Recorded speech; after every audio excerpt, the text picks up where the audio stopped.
Notre deuxième invité nous a également rejoint sur ce plateau, Monsieur Patrick Kampiana. Vous êtes expert en finances publiques. Bienvenue sur Télé 50. Merci beaucoup, madame, de nous avoir invités pour décrypter l'information. Mais je présente l'occasion pour souhaiter bonne année à nos frères et sœurs de l'Est.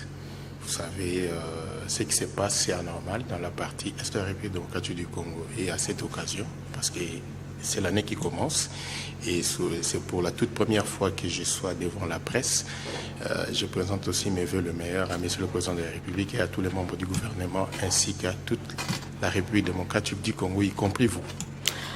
Alors, avec vous, nous allons parler de la plainte de l'entreprise FinTech Pay Service qui aurait attaqué l'État congolais pour violation de contrat. De quoi s'agit-il exactement?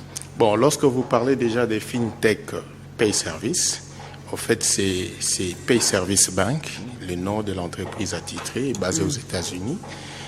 Je crois que sous le gouvernement Sama Lukonde, dans les développements de placement de la République démocratique du Congo, le ministère de portefeuille, à cette époque-là, géré par une dame que nous connaissons, qui n'est pas l'actuel ministre de portefeuille, dans le cadre des développements de placement de la République, parce que c'est autorisé. Vous savez, aujourd'hui, dans le monde, lorsqu'on doit parler de placement financier, tous les pays du monde s'orientent dans la logique de ce qu'on appelle le fonds souverain, avec un État tel que la Norvège qui a plus ou moins 1000 milliards de dollars en termes de placement, en termes de fonds souverains.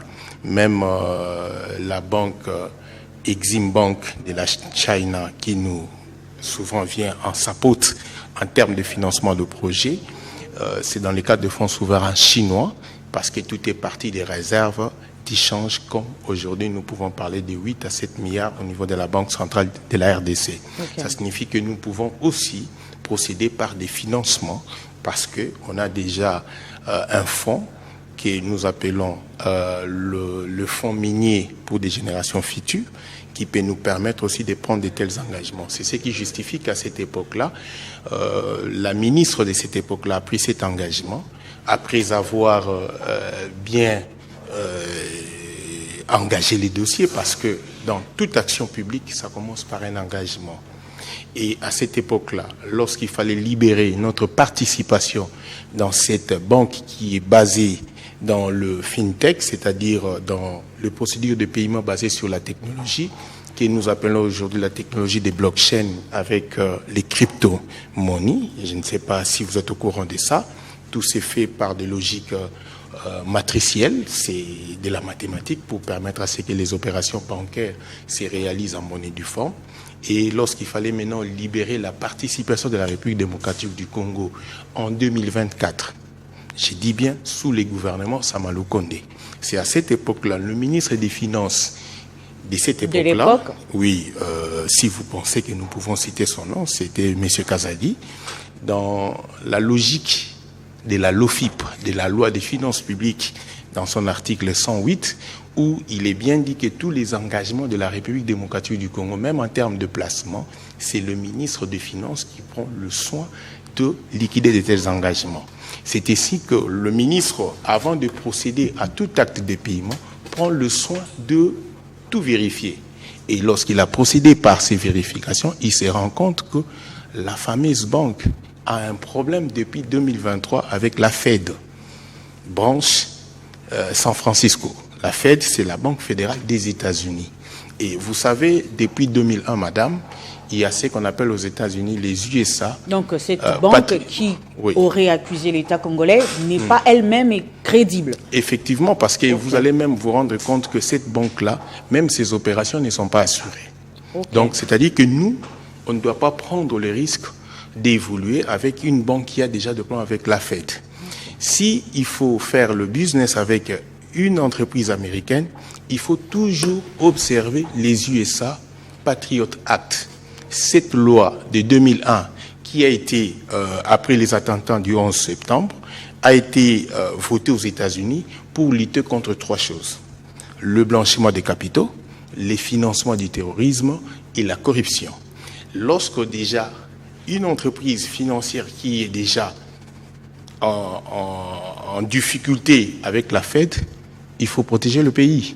Et lorsqu'il faut protéger le pays, il faut protéger le pays en termes de risques financiers que nous allons prendre. Parce que si aujourd'hui la Fed apprenait que vous avez réalisé un paiement de 20 millions de dollars à ces gens-là, et je crois que nous paierons tout autour de 2 à 3 ou 4 milliards de dollars d'amende. Et le ministre déjà de cette époque-là a eu le soin de protéger la République. Mais ces gens-là, tellement qu'ils sont malins, lorsqu'ils ont vu le gouvernement Sama Lukonde céder la place au gouvernement Judith Souminois, ils se sont présentés vers le mois de juin 2025 auprès de l'actuel ministre des Finances pour dire que non, nous espérons un paiement de 20 millions à titre de participation de la République démocratique du Congo. Le ministre a dit non, il y a déjà un travail qui a déjà été fait en amont. On ne peut pas exposer la République à ces niveaux-là. Et on ne peut pas payer le 20 millions parce que vous n'avez pas encore vidé le problème que vous avez avec la Fed.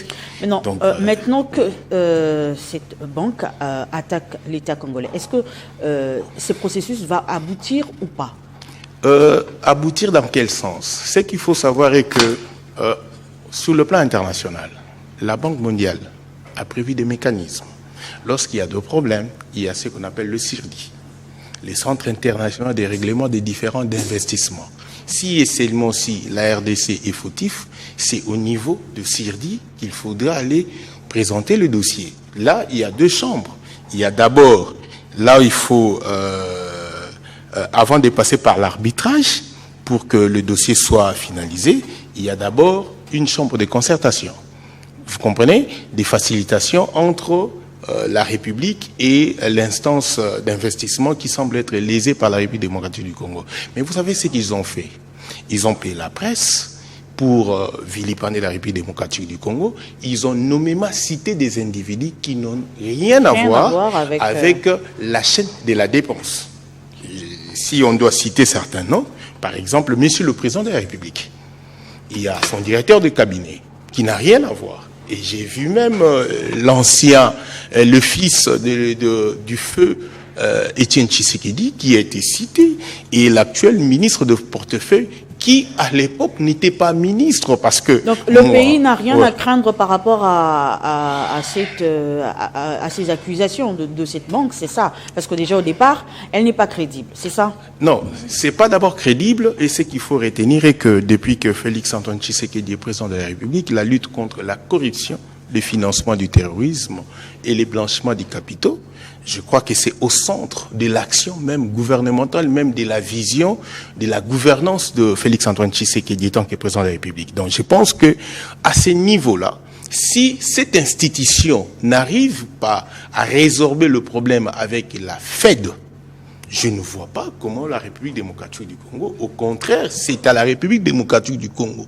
devant cette action de SAP, qui s'approche. Cette action ne met pas le pays dans une position un peu délicate. Oui, non, ça ne peut pas mettre le pays dans une position délicate si et seulement si nous défendons les intérêts de la République démocratique du Congo. Est-ce qu'il y a des gens qui vont aller défendre le pays par rapport à ces dossiers? Mais chaque République a des avocats. Je crois qu'on a des avocats de la République, et je t'ai parlé des CIRDI. Je peux te citer même dans le cadre des CIRDI, il y a M. Bilomba qui est un avocat, qui est un arbitre dans le cadre des CIRDI. Il y a M. Matesso qui fait partie de ces cohortes des avocats. Au niveau de la Banque mondiale, vous pouvez vérifier, vous verrez que il y a des gens qui sont déjà organisés au niveau de la primature pour que devant pareille situation, nous ne pouvons pas céder à n'importe quoi. Ça, c'est du chantage. Ce qu'il faut savoir est qu'aujourd'hui, tous les fils du pays, et que ce soit vous aussi, tous, on est là, on est debout pour lutter dans les limites de notre frontière. Nos frontières ne sont pas tout simplement terrestres, même en termes de pensée, même en termes financiers, pour faire face à tous ces gens. Ce qu'ils utilisent là, c'est vraiment contre même la vision américaine dans les cadres de business et dans alors que la RDC est en train de renforcer sa coopération avec les États-Unis. Effectivement, c'est pour vous dire qu'ils sont déjà en problème avec la Fed. Et lorsque vous touchez la Fed, la Banque fédérale des États-Unis, vous touchez déjà aux intérêts américains. Vous savez c'était quoi le problème? C'est parce que c'est vraiment une petite banque. Hein, c'est vraiment une petite banque qui est pratiquement dans les crypto-monnaies. Et aux États-Unis, les banques sont stratifiées en termes de leur pouvoir d'agir en termes financiers. Et ils ont fait des opérations au-delà de ce qui est prévu. Et lorsque vous faites des opérations au-delà de ce qui est prévu, on sous-entend déjà les financements de réseaux qui sont occultes et entre guillemets, on peut faire référence au financement du terrorisme. Et nous, République démocratique du Congo, on ne peut pas prendre ces risques aussi longtemps que depuis que Monsieur le Président de la République, comme le ministre des Finances, Monsieur Fouamba, et Madame Soumilo et consorts, les membres du gouvernement, sont là pour que nous puissions soigner l'image de la République démocratique du Congo qui a été ternie à une certaine période. Donc, ce qu'il faut retenir est que... Voilà, pour chuter, qu'est-ce qu'on peut retenir exactement de cette affaire qui fait quand même beaucoup parler d'elle sur les réseaux? Je pense que ce qu'il faut retenir est que la RDC est debout. La RDC lutte contre les financements, toutes les opérations occultes qui ne cadrent pas avec la vision actuelle du pays, régentée par le président de la République, et ainsi que le gouvernement de la République. Et ce qu'il faut savoir est que nous tous, fils du pays, il y a chacun dans ses responsabilités, les avocats, journalistes que vous êtes, de défendre les intérêts de la République démocratique du Congo. On a payé la presse, mais vous êtes là, Télé 50, pour défendre cette République qui nous appartient tous. Donc c'est ça notre finalité, c'est ça notre vision. Donc je pense que le partenariat qu'on a avec les États-Unis, et ces partenariats-là, va dans le sens de win-win, nous accompagner pour que cette entreprise qui semble être basée dans les opérations qui ne sont pas fiables, la preuve est que les opérations que vous faites avec eux ne sont pas assurées. Ça signifie qu'on ne doit pas aussi exposer les actifs financiers du pays. Merci, Monsieur Patrick Mpiana, d'avoir répondu à notre invitation. C'est moi qui vous remercie, madame. Merci également à vous de nous avoir suivis. Ne nous quittez pas, tout à l'heure, à 19h, vous allez suivre la grande édition du journal avec Gaëtan Koubabouranzi Chigueregere.